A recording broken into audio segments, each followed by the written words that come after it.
أعوذ بالله من الشيطان الرجيم. بسم الله الرحمن الرحيم. الحمد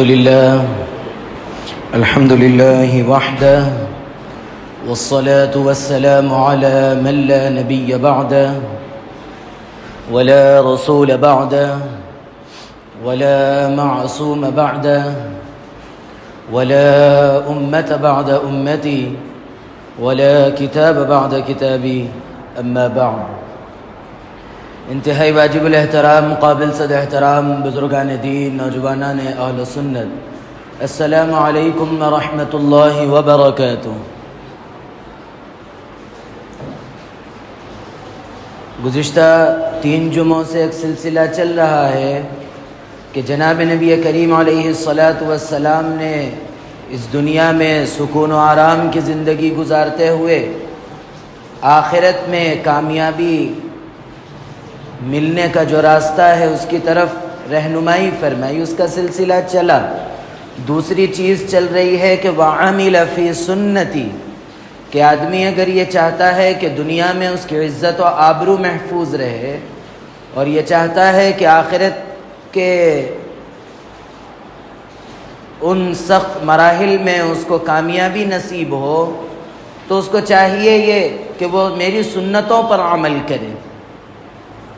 گزشتہ سنت کا جب موضوع آیا تو یہ بات آئی تھی کہ سنت پر عمل کرنا، تو اس میں نکاح کا موضوع چھیڑا گیا تھا کہ بھئی نکاح کو سنت کے مطابق کرنا چاہیے۔ اور دوسری جو ترغیباً جو بات کہی گئی تھی کہ ایک چھوٹی سی سنت جو ہمارے لیے مشکل بھی نہیں ہے، کرنا آسان ہے انتہائی، وہ ہے سلام۔ آدمی یہ چاہتا ہے کہ لوگ مجھے سلام کریں، میں کسی کو سلام نہ کروں، حالانکہ ایسا نہیں ہونا چاہیے۔ سلام ایک دعا ہے، اور دعا عموماً بڑے چھوٹوں کو دیا کرتے ہیں، تو اگر ہم سلام میں اگر ہم پہل کرتے ہیں تو ہم چھوٹے نہیں ہو جاتے بلکہ ہم بڑے ہو جاتے ہیں۔ اسی لیے سلام کی پہل ہم کرنا چاہیے، کہ یہ نہیں کہ بھئی وہ سامنے کا بچہ ہے سلام کرے بغیر منڈی پلٹا کے نکل گیا، ایسا نہیں، بلکہ سلام نظر پڑتے ہی پہلا سلام، سب سے پہلے پہل ہم کریں گے، یہ عہد کرنا ہے۔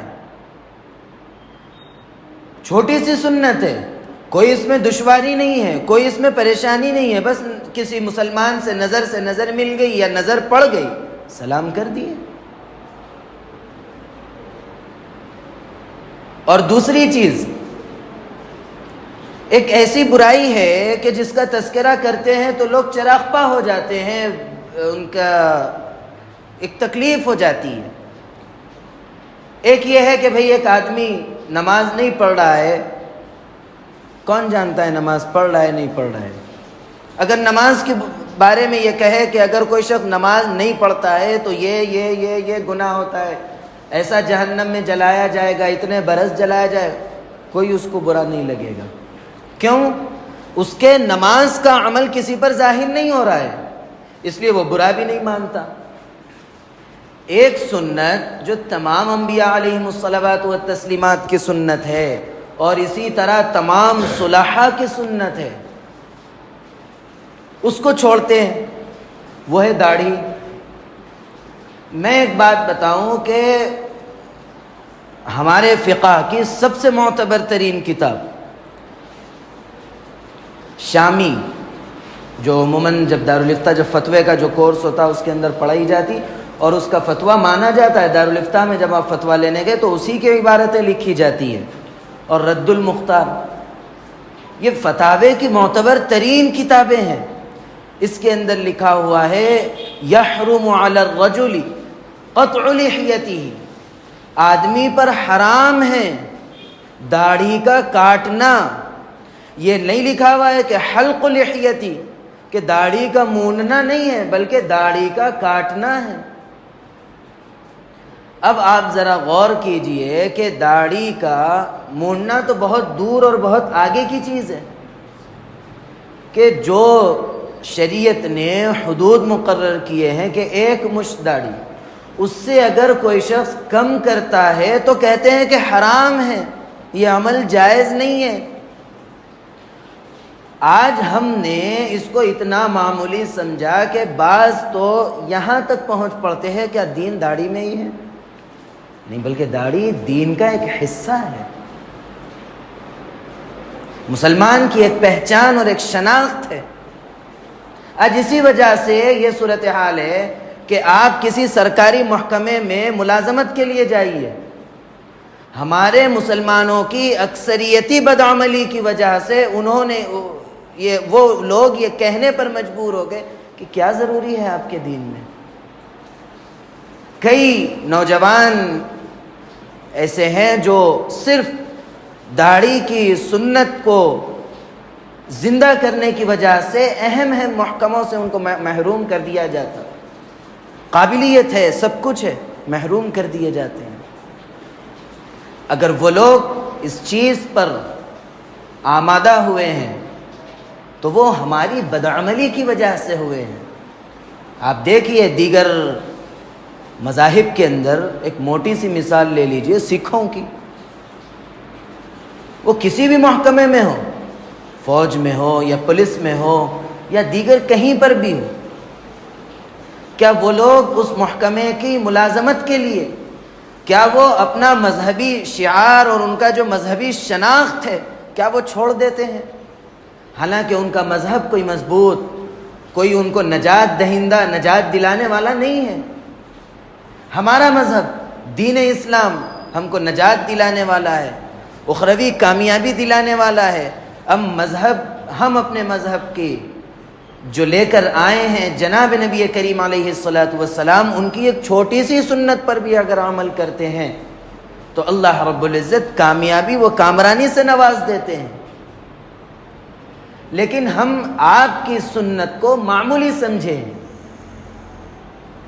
اور جب اس موضوع پر بات ہوتی ہے تو فوراً آدمی کا دماغ ایک متاثر ہو جاتا ہے کہ بھئی یہ موضوع کیوں چھیڑا گیا، کیونکہ یہ ایک ایسا گناہ ہے۔ میں آپ کو ایک بات یہ کہتا ہوں کہ بھئی ایک آدمی کوئی گناہ کر رہا، اور یہ بات گزشتہ غالباً میں نے کہی تھی کہ اگر کسی چیز کی وعید آتی ہے کہ بھئی یہ کرو گے تو ایسا ایسا ہوگا، تم کو جو ہے سزا بھگتنی پڑے گی، تو اس کے لیے فقہا یحرمو کا لفظ استعمال کرتے ہیں، حرام ہے، ناجائز ہے، اس قسم کے الفاظ وہیں استعمال ہوتے ہیں جن چیزوں کی وعید آتی۔ اور اگر کوئی آدمی جس کو منع کیا گیا کہ یہ نہ کرے، اگر وہ کرتا ہے تو اس کو شریعت کی نظر میں فاسق کا لفظ آیا۔ ایک بات آپ ذہن میں رکھیں کہ ہمارے یہاں بعض دفعہ لاپرواہی ہوتی ہے عموم میں کہ ایک آدمی اگر داڑھی نہیں رکھتا، اس کے لیے بالکل اجازت نہیں ہے کہ وہ آ کے مصلی پہ کھڑا ہو قوم کی قیادت کرے۔ اگر ایک مشت سے کم بھی اگر اس کی داڑھی ہے تو بالکل اس کو اجازت نہیں ہے۔ ہاں بعض موقع ایسے رہتے کسی کو بھی نہیں ہے تو چلو چل گیا، وہ بات دوسری ہے، لیکن ایک بحیثیت قوم کی نمائندگی کے بالکل اجازت نہیں ہے۔ میں سنت کو، اب جیسا ربیع الثانی کا موقع ہے، عموماً ہمارے یہاں بزرگوں کا تذکرہ ہوتا ہے، میں حضرت پیران پیر رحمۃ اللہ علیہ کا تذکرہ گزشتہ بھی کیا تھا، پھر وہ واقعہ آپ کے سامنے کہتا ہوں کہ حضرت پیران پیر رحمۃ اللہ علیہ کے خانقاہ کا جو لنگر تھا، جو باورچی خانہ تھا، روزانہ 10,000 آدمی کا کھانا پکتا تھا۔ تو ایک دن حضرت خود تشریف لے گئے، جا کر دیکھا اور باورچیوں سے پوچھا کہ کیا بنتا ہے؟ تو انہوں نے کہا کہ دال بنتی ہے، گوشت بنتا ہے، روٹی بنتی ہے، چاول بنتا ہے۔ تو حضرت نے فوراً کہا کہ جناب نبی کریم علیہ الصلاۃ والسلام نے تو ساری زندگی جو کی روٹی کھائی، ہم کیوں گوشت وغیرہ کھا رہے ہیں؟ بند کرو، یہاں ہم سنتوں کو زندہ کرنے کے لیے بیٹھے ہیں اور ہماری جگہ سے سنت مٹ رہی ہے، یہ غلط، یہاں بند کرو سب، اور جو کی روٹی پہ لا دیا خانقاہ کو۔ ضروری عمل نہیں تھا یہ۔ جناب نبی کریم علیہ الصلاۃ والسلام کہیں بھی یہ نہیں فرما رہے ہیں کہ بھائی تم جو کی روٹی کھاؤ، میں کھاتا ہوں تم بھی کھاؤ، بالکل نہیں فرمایا، لیکن آپ کا یہ عمل تھا، اس چھوٹی سی چیز کو بزرگوں نے زندہ کیا۔ اور ہم جس چیز کو حرام ہے، ناجائز ہے، فاسق ہے، فاجر ہے کہتے ہیں، تب بھی ہماری عقل میں یہ بات نہیں آتی، کان پہ جوں نہیں رینگتی کہ ہم اس عمل کو چھوڑ دیں۔ کیوں؟ کیا ہمارے دل سیاہ ہو گئے؟ کیا ہو گیا؟ کیا ہم جناب نبی کریم علیہ الصلاۃ والسلام کے محبت کے دعوے دار ہیں اور ہم آپ کی سنتوں کو کاٹ کر نالیوں میں بہا دیتے ہیں؟ کیسا دل گوارا کیا ہوگا اس وقت؟ اگر اس وقت ذرہ بھی جناب نبی کریم علیہ الصلاۃ والسلام کی محبت کا ایک چھوٹا سا حصہ بھی اگر دل میں آ جاتا تو آدمی تلملا کے اٹھ کھڑا ہو جاتا کہ میں یہ کیا کر رہا ہوں، میرا یہ عمل کیا صحیح ہے؟ یہ سب چیزیں جو ہے یہ محبت کے تقاضے ہیں۔ ہمارے بزرگوں نے چھوٹی چھوٹی سنت کو زندہ کیا۔ اگر ہم کسی کو یہ دیکھتے ہیں کہ وہ غیر متشرع ہے، یعنی اس کے داڑھی غیر متشرع ہے، یا اس کے بال غیر متشرع ہے، کہیں چھوٹے کہیں بڑے، یا اس کا پینچا ٹخنے کے نیچے ہے اور وہ اپنے آپ کو بزرگ کہتا ہے، یا فلاں گدی پر بیٹھا ہے، تو اس گدی پر بیٹھنے کی وجہ سے یا کسی بزرگ کی جگہ پر بیٹھنے کی وجہ سے ہم اس کو بزرگ بالکل نہیں کہیں گے، بلکہ ہم اس کو جناب نبی کریم علیہ الصلاۃ والسلام کی تعلیمات کے ترازو میں تولیں گے۔ اگر وہ اس میں آئے گا تو تب ہم اس کو مانیں گے کہ وہ بزرگ ہے۔ حضرت تھانوی رحمۃ اللہ علیہ کی خانقاہ میں ایک آدمی آیا، آ کر کہنے لگا کہ میں حضرت ایک ہفتے سے میں آپ کے پاس ہوں، میں نے تو آپ کی کوئی کرامت ہی نہیں دیکھی۔ تو حضرت نے پلٹ کے کہا کہ کیا تم نے میری زندگی سے کوئی سنت کو چھوٹتے ہوئے دیکھا؟ انہوں نے کہا بالکل نہیں۔ تو یہی سب سے بڑی کرامت ہے، کوئی نئی چیزوں کا ظاہر ہونا نہیں، بلکہ ہم کو اپنی زندگیوں میں سنت کا زندہ ہو جانا، ہر سنت پر عمل پیرا ہو جانا، یہی سب سے بڑی کرامت ہے۔ کوئی نئی عجوبے چیزیں ظاہر ہونے کی ضرورت نہیں ہے۔ اسی لیے ہم عہد کریں، اللہ سے عہد کریں، جناب نبی کریم علیہ الصلاۃ والسلام سے سچی محبت کے واسطے سے اور اسی کو مد نظر رکھتے ہوئے عہد کریں کہ انشاءاللہ ہم ہر سنت کو زندہ کریں گے۔ ہم اس وجہ سے تھوڑے مصائب کا شکار ہوتے ہیں، کیا ہم آپ کی محبت میں تھوڑی تکلیف برداشت نہیں کر سکتے؟ ہم اس وجہ سے ہم ہر سنت کو زندہ کریں گے۔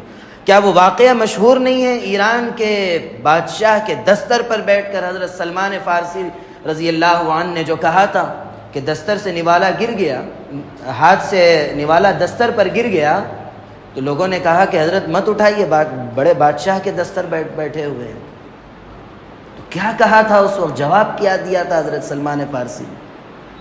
حضرت سلمان فارسی رضی اللہ عنہ نے کہا کہ میں ان بدبختوں کی وجہ سے میں اپنے پیارے حبیب کی سنت چھوڑ دوں؟